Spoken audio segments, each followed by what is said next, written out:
যখন নাসার সফটওয়্যারে ভগবান শ্রীরামের জন্মকুণ্ডলী দেওয়া হয়েছিল, কি হয়েছিল এরপর? বন্ধুরা, বর্তমানে মানুষের বিজ্ঞানের প্রতি এতটাই আস্থা জন্মেছে যে তারা শাস্ত্রে লেখা সব কথাই অগ্রাহ্য করতে শুরু করেছেন। শুধু তাই নয়, ভগবানের ওপর আমাদের যে জন্মান্তরের বিশ্বাস, তার উপরেও তারা প্রশ্ন চিহ্ন লাগিয়ে দিয়েছেন। কিন্তু তা সত্ত্বেও যারা নিয়মিত শাস্ত্র অধ্যয়ন করেন তারা এইসব কথার সঠিক জবাব দিয়ে থাকেন। বিজ্ঞানও এখন ভগবানের সামনে মাথা নত করতে বাধ্য হয়েছে। পাওয়া গেল শ্রীরামের জলজান্ত প্রমাণ, যা সব নাস্তিকের মুখ পুরোপুরি বন্ধ করে দিয়েছে। ঠিক কী ঘটেছিল জানলে আপনারা সবাই অবাক হয়ে যাবেন।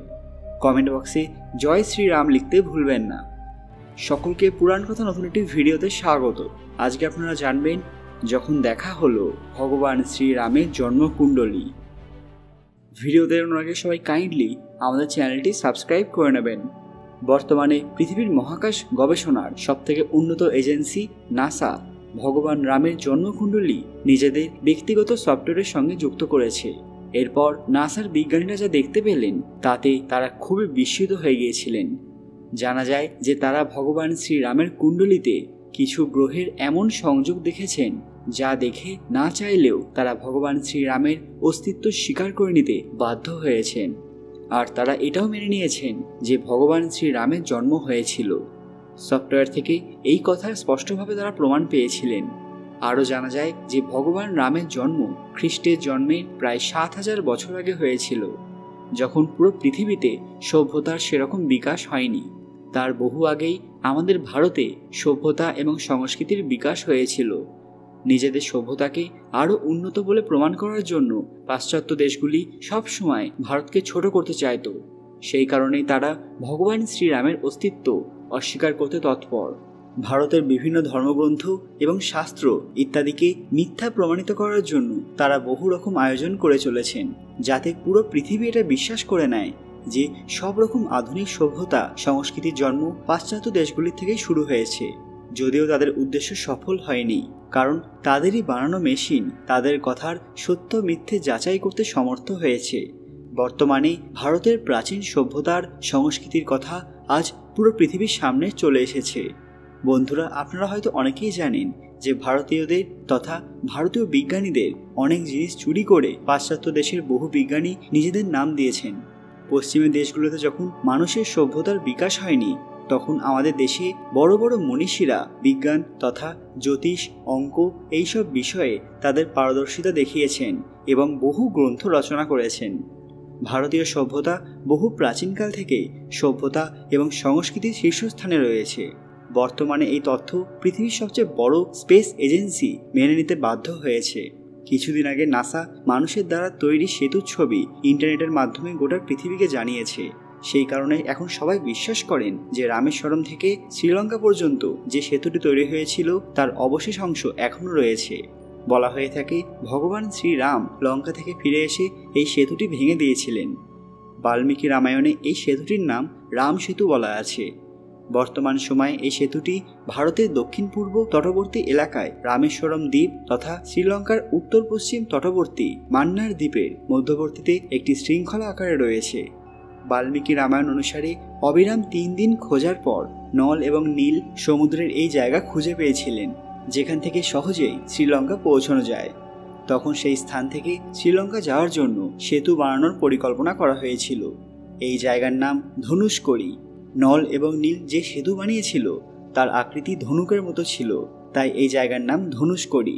প্রত্নতত্ত্ববিদরা মনে করেন এই সেতুটি বানানোর জন্য এক বিশেষ ধরনের পাথর ব্যবহার করা হয়েছিল, যাকে বিজ্ঞানের ভাষায় পিউমাই স্টোন বলা হয়ে থাকে।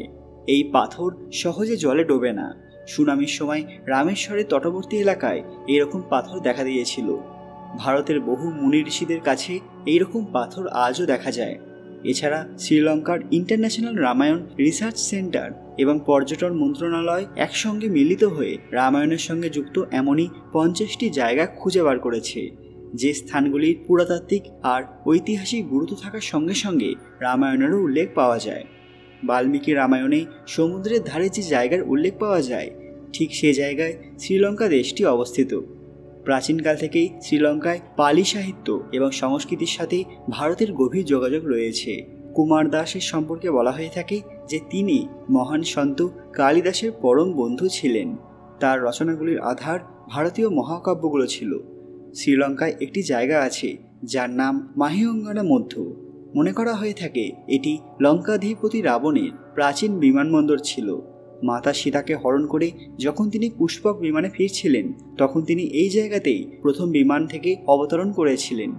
শ্রীলঙ্কা ইন্টারন্যাশনাল রামায়ণ রিসার্চ সেন্টারের তথ্য অনুসারে রাবণের 4টি বিমানবন্দর ছিল, যার প্রথমটি হল উশানগোড়া, দ্বিতীয় গুরুলুপোথা, তৃতীয় তরুতু পোলাঙ্গনা, চতুর্থ ওয়ারিয়াপোলা। এই রিসার্চ সেন্টারের তথ্য অনুযায়ী হনুমানজি যখন লঙ্কা দহন করেছিলেন তখন রাবণের উশানগোড়া বিমানবন্দরটি পুড়ে নষ্ট হয়ে গিয়েছিল। শ্রীলঙ্কায় সীতা ইলিয়া নামক একটি জায়গা আছে যেখানে রাবণ মাতা সীতাকে বন্দি করে রেখেছিল, যে স্থানটি রামায়ণে অশোক বাটিকা নামে উল্লেখিত।